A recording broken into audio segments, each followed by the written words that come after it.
সাংবাদিক আসাদুজ্জামান তুহিনকে নৃশংসভাবে হত্যার ঘটনায় সাতক্ষীরায় মানববন্ধন এবং প্রতিবাদ সমাবেশ অনুষ্ঠিত হয়েছে।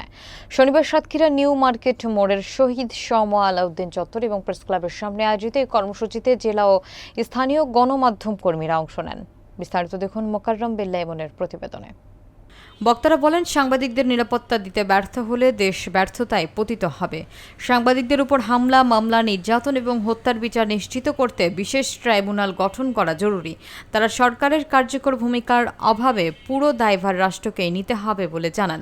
মানববন্ধনে বক্তারা বলেন, কলমের মাধ্যমে সমাজের অসঙ্গতি তুলে ধরা সাংবাদিকদের বিরুদ্ধে হামলা বন্ধ করতে হবে।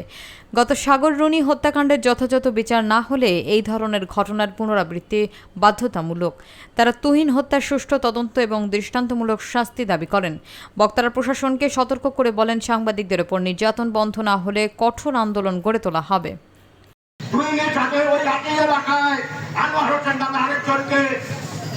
মারপিট করে আহত করা হয়েছে। এই যুগে যুগে সাংবাদিকদের উপর নির্যাতন, হত্যা, এই হত্যাকাণ্ডের সঙ্গে জড়িত এবং এর পেছনে তারা পথকারী লাগছে। সাতক্ষীরার রাজপথে আমরা একটা তীব্র নিন্দা জনগণের কাছে পৌঁছে যায় যে বার্তাটা, সেটা হলো সাংবাদিক বা গণমাধ্যম বিষয়ক যে কর্মীগুলা। বাংলাদেশে বর্তমান যে পরিস্থিতি, আসলে মানুষের নিরাপত্তা নেই, সেখানে সাংবাদিকের নিরাপত্তা। এই নিরাপত্তা নিশ্চিত করার দায়িত্ব কিন্তু প্রশাসনের। যেভাবে হামলা মামলা শিকার হয়েছে সাংবাদিকরা, এখনো সেটি অব্যাহত রয়েছে। সাংবাদিক আসাদুজ্জামান তুহিনকে যারা হত্যা করেছে এবং এখনো পর্যন্ত যে হত্যাকারীদের গ্রেপ্তার করতে ব্যর্থ হয়েছে, সেই প্রশাসনকে আমরা তীব্র নিন্দা এবং প্রতিবাদ জানাই।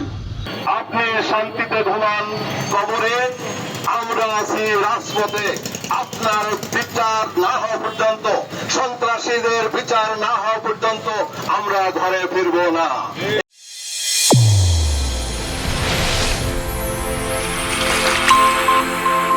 চ্যানেল A1 হৃদয়ের স্পন্দন।